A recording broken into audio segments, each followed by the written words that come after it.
What's going on, party people? In this video, we wanted to do a hyper local housing market update for North Shore Pump. So we've been doing market updates for Metro Richmond as a whole for years, and we thought it'd be fun to do a super local housing market update for North Shore Pump. So basically north of Broad, or Shore Pump north of Broad, right? So this is going to be areas like Wyndham, Twin Hickory, Bacova, Gray Oaks, Cross Creek, Wyndham Forest, and of course all those smaller communities as well. All right, so funsies, for the first segment here, we're going to do the top 3 resale properties. These are properties that have been previously owned as opposed to new construction. So we're going to run you through the top 3 sales from the month of August. All right, so coming in at number 3 was 11630 Hickory Lake Terrace. This one sold for $1,216,034. This was in the Water's Edge section of Twin Hickory, 6,000 square feet overlooking the pond. And look at that view. Wouldn't that be lovely to wake up to every single day and watch the sunset on? I mean, just great, you know, from the sunroom inside to the big deck out on the back, just overlooking that pond. You could see they had a full bar in the basement with that pool table, which is super cool. And just that backyard, imagine just running around in that, overlooking that pond every day. Huge congratulations to the sellers as well as to the buyers for getting a beautiful home on this one. Coming at number 2 was 12401 Amershire Place in the Chadsworth section of Wyndham. This one sold for $345,000 over the asking price, closed out at $1,290,000. This house was an absolute gem. I had actually had the opportunity to tour this home. Absolutely beautiful, overlooked the 15th green at the Dominion Club, just right across the pond there. Just very peaceful, as you can see from the inside photos. Tons of light, tons of windows.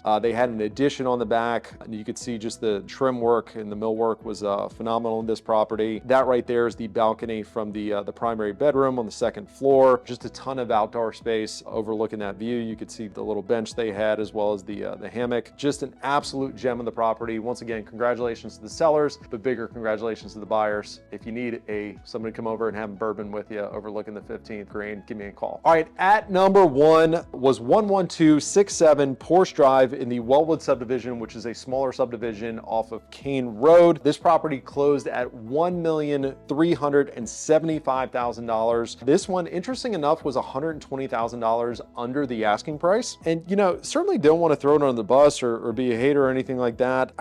This home seemed a little plain to me. It was 5,168 square feet, so a huge home on a half-acre lot. It just seemed a little plain. Once again, don't want to be a hater. Didn't have any distinguishable or really huge selling points in my opinion, but still a nice home. Congratulations to the seller for getting a great price, and congratulations to the buyers to getting a huge home in a really nice area with great schools, obviously. All right, moving on. Let's talk about some market stats from our hyper local market area here. So for the month of August, our median sales price was $689,500, which interesting enough was down 3.6% year over year from where we were last year. But as you can see from the graphic, we are still heading in the right direction. We are still seeing price appreciation, not only in our area, but all across Metro Richmond as a whole. Last month, we had 22 homes, resale homes that went under contract. As you can see, that number is starting to trend downward, starting to taper downward, which is a normal trend that we see every year this time of year. We typically peak out at some point in the summer, you know, anywhere from between May and July, and we kind of bottom out with the number of home sales in December, January. For the homes that did sell, we saw a median days on market of 17 days. So essentially from the time it takes a property to go on the market to go under contract. And while in the grand scheme of things, that is still a very low number, you can see that that is trending upward, and that has jumped up relatively significantly from where it was at the beginning of this year. So we are seeing where homes are taking a little bit longer to sell, but once again, in context, 17 days is still relatively quick. For those homes that sold and closed out in the month of August, they closed out on median at 99.7% of their asking price, which is still phenomenal. However, as you will see, we're not seeing across the board where every single home is selling above asking price, which was kind of the norm during COVID. We're seeing where some homes are selling for, you know, a good bit above the asking price, or selling it with multiple offers, whereas other homes are having to reduce their price. So it's not this phenomenon that we've seen previously where everything is selling for, you know, 5 and 10% over asking price. It's a little bit more tempered now. And last but not least, our month supply of inventory in our market, our hyper local market, was 1.7 months supply of inventory. If you're not familiar with that statistic, I won't nerd out on you, but essentially it tracks the dynamic between buyer demand and seller supply. In layman's terms, the lower that number is, the more that we're in a seller's market. So you can see from the graphic that we are very much in a seller's market, just not as much so as we were at the beginning of this year. Moving over to more national news, mortgage rates are down. At the time of this recording, we're currently sitting at 6.11% for a 30-year fixed mortgage, which is phenomenal, with all signs showing that we're going to be seeing even lower mortgage rates if we get the expected rate cut to the federal funds rate that we're expected to see when Chairman Powell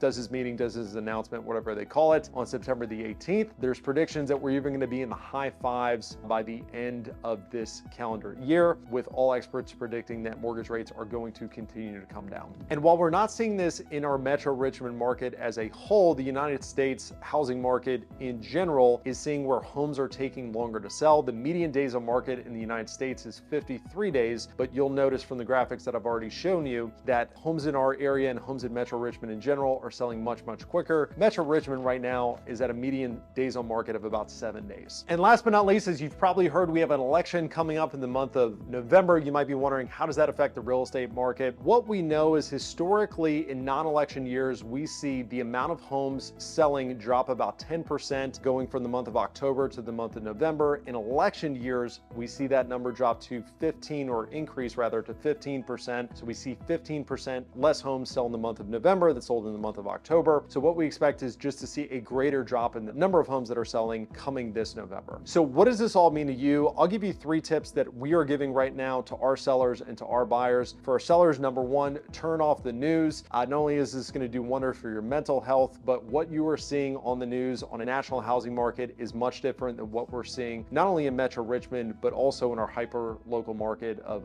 North Shore Pump. Our market is doing much better than what you're seeing on the news. Number 2, don't fear the election. So what's interesting, my personal prediction is this fall is going to be the hottest time for sellers to have their homes on the market in the whole year of 2024. Reason being, we're going to see, in my opinion, a more significant drop in the number of sellers that are willing to put their homes on the market or have their homes on the market than we're going to see buyers that drop out of the market. So the supply and demand economics, in my opinion, are going to swing even further in the favor of sellers, because there's simply going to be more buyers out there searching for homes. There are homes to sell them. And then if you're somebody that's planning on a sale at some point in 2025, I would encourage you to start prepping now. It usually takes much longer to get your home ready for market than you think. And I promise you, if you give yourself 3-6 months to get your home ready for the market, as opposed to 3-6 weeks, it's going to be a lot less stressful for you. If you need any help with that, of course, I would love to earn your business. Look up my contact information in the description below. For my buyers, I'll give you 3 tips. As we've already talked about, mortgage rates are down. They're expected to continue to come down, but understand that as mortgage rates continue to drop, we're going to see more buyers coming into the market, which means number 1, prices are going to continue to increase as rates come down, because as rates come down, there's going to be more buyers. There's not going to be enough inventory to satisfy that demand, and we're going to see the rate of appreciation, and my personal prediction, start to speed up a little bit more. Secondly, understand, we've already kind of hit on it, competition is going to increase as rates come down, because there's going to be more and more buyers that jump into the market. So realize that yes, it's great that rates are coming down, but that means that you're going to be competing with more buyers for the same amount of inventory. And then last but not least, understand that inventory is going to be super tight this fall if you're somebody out there shopping for a home or considering buying a home between now and the end of the year. Reason being, we've got the positive of rates coming down, but we also, with the winter and with the election, we're going to see less and less sellers decide to put their home on the market or decide to keep their home on the market. So just understand that inventory is going to be super tight. So I hope you guys found this valuable. This is the first one of these, as we've talked about, that we've done. I'd love to get your opinion on what you would like to see, what you think. If you thought it was stupid, shoot me a DM, throw it in the comments. Thanks for tuning in. Look forward to seeing you next month.